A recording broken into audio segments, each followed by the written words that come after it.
শোনো, এখানে তো মনে হয় জমজ কেউ নাই, জমজ আছো কেউ? আমি কিন্তু জমজ। তুমি জমজ? তুমি কি জমজ যারা?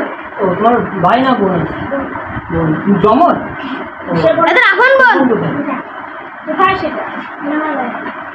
আচ্ছা একদিন আসতে বলে দেখে না, মাঝে মাঝে তোমার বোন ক্লাস করে থাকে, মাঝে মাঝে তো তাই হয় মনে আছে।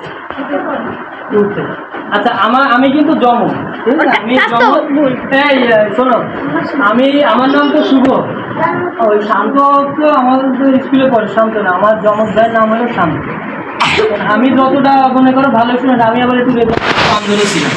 আমার যে ভাইটা জমজ, আমি শোনো রেতন কথা বলে না, ও হলো জীবনের সেকেন্ড হয়নি, জীবনের সেকেন্ড হয়নি, এত ট্যালেন্ট।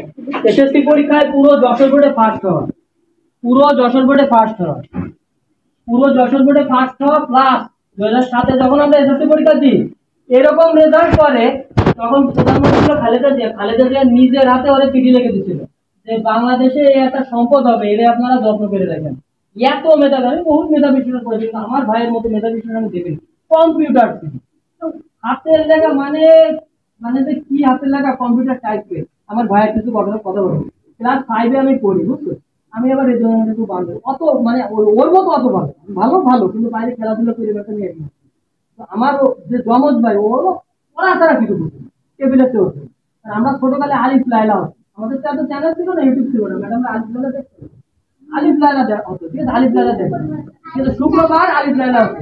এখন আলিফ লাইলা ওই ভয়ঙ্কর একটা পর্ব হইতো, ঠিক আছে, ভয় লাগতো আমার দেখতে। একা একা আমি দেখবো, আমি আমার ভাই আসি একা একা ভয় লাগতো। এবার আমার ভাইরে বলছে যে ভাই আয় আমরা একটু আলিফ লাইলাটা দিয়ে তারপর তুই আর একটু পড়ি। কারণ আমার ভাই কথা না, তখন শনিবার স্কুল খোলা ছিল, আমি কালকে পরীক্ষা টরীক্ষা আছে, মেলা পরে আমি আলিফুল্লাহ খালিদা দেখবো না, তুই দেখ। আমি বলছি ভাই আয় তুই, ও দেখবে না, ঠিক আছে, ও পড়তে বলছে, ও টেবিলের উপর বসে রয়েছে, দেখবে না, ঠিক আছে। এবার আমি ওই হাত ধরে টানতেছি, ওই আলিফুল্লাহর বাজনা শুরু হয়ে গেছে, আলিফুল্লাহ, ও বাজনাম কানে গেলে আর পড়ালেখা তো পড়ালেখা শেষ।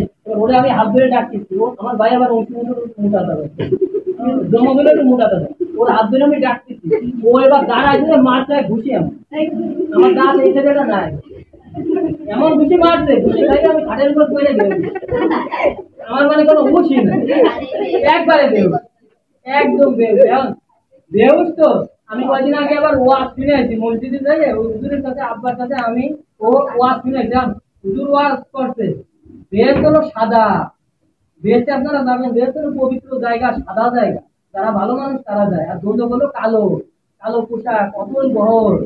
আমার মাথায় ঢুকে গেছে বেশ হলো সাদা পবিত্র, আর দোজক হলো কালো। এবার আমি ঘুষি খাইয়ে আমার 12 ঘন্টা পরে জ্ঞান করি, হাসপাতালে 12 ঘন্টা পরে জ্ঞান ফিরে আমি ভাবছি আমি মরে গেছি, ঘুষি খাইছে মোটা দাদা, সে দাঁত দুধ পেরে, এবার জ্ঞান দন ফেরছে। এবার আমি যে হাসপাতালে আমার ভর্তি করতে খুলনা সিটি হাসপাতাল, যেটা তো সাদা পথ, ঠিক আছে, পুরো সাদা পথ, আমি বলতে সাদা পথ সবই সাদা, আমি মনে যাক আলহামদুলিল্লাহ আল্লাহ পুরো বেহেস্তে জানতো, পড়ালে আর পড়া লাগবে না, আলিফ লাল। এবার আমি দেখছি আমার ওই হাতের জন্য টিভিও আছে, তাহলে এবার আমার কি আছে,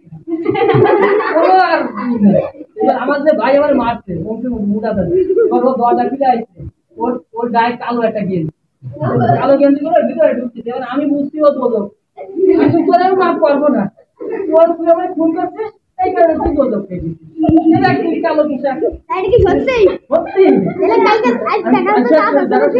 ও কালো পোশাক পরে। এবার আমার আব্বাও ভিতরে ঢুকছে জ্ঞান ফেরছে, আমার আব্বা সাদা একটা পাঞ্জাবি পরে, আমি তো মানে মনে মনে বুঝে গেছি তাহলে তো আমার আব্বাও বেহেস্তে আমিও বেহেস্তে, তাহলে মনে আমারে খুন করার পর আমার ভাই আমার আব্বারও খুন করবে,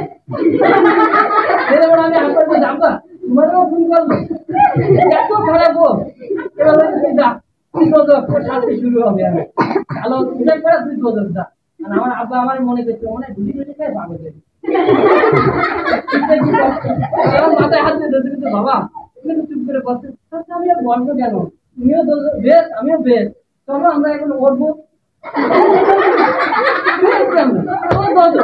কালো পোশাক পরা, কোনো ক্ষমা নাই, আমি ক্ষমা করবো না, আমি ক্ষমা করবো, তোমারও হত্যা করলো, এরকম ক্ষমা হবে না।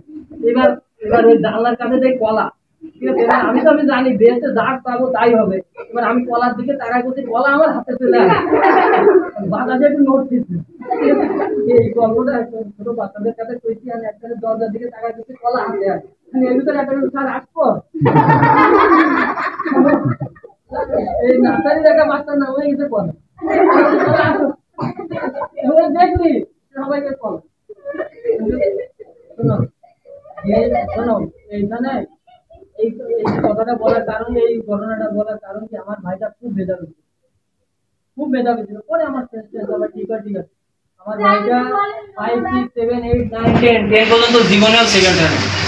আমার কি মেধা? আমার কোনো মেধাই না, ওর কাছে আমি দাঁড়াইতে পারতাম না। আমার এক বোন আমেরিকায় থাকে, সেও ডাক্তার, তার হাজব্যান্ডও ডাক্তার। আমি যা কিছু করি না করি, আমি তো বই লিখে ফেলছি 14-15। গুগলে সার্চ দিয়ে আমার নাম পাবা, তুমি এখানে বিশেষ ক্যাডার বলো, সবাই নাম গুগলে সার্চ দিলে আমার নাম আছে। গুগলে সার্চ দিলে আমার ভাই যদি বাইসে থাকতো, ক্লাস 10 করার পর যখন কলেজে ভর্তি করলো, আমরা কলেজে ওরে যখন পাঠাইলাম, ঢাকা পাঠানোর পরে ওর নেশায় আসক্ত হয়ে গেল, বাজে বন্ধু বান্ধবের সাথে মিশে। আমরা আর কোনোদিন ওরা ঠিক করতে পারলাম না।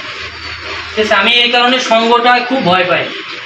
ঠিক আছে, খালেদা জিয়া সিটি এখনো লেখা রয়েছে যে আপনাদের এই ছেলের যে মেধা বাংলাদেশের সম্পদ, আপনারা যত্নে রাখেন, কিন্তু আমরা রাখতে পারি। পরে সেই ও নেশায় আসক্ত হয়ে গেছিল, বাজে ফ্রেন্ডদের সাথে এই আবার যাওয়া, বুঝছো। পরে সেই আমার ভাই প্রায় সেই 2008-9 ইন্টার পরীক্ষা দিতে পারলো না, যশোর বোর্ডের ফার্স্ট। ঠিক আছে, সাদিকুর রহমান স্যার যেটা এখনো ফার্স্ট। সেই পরে গত বছর সে 13 বছর অসুস্থ থাকলো।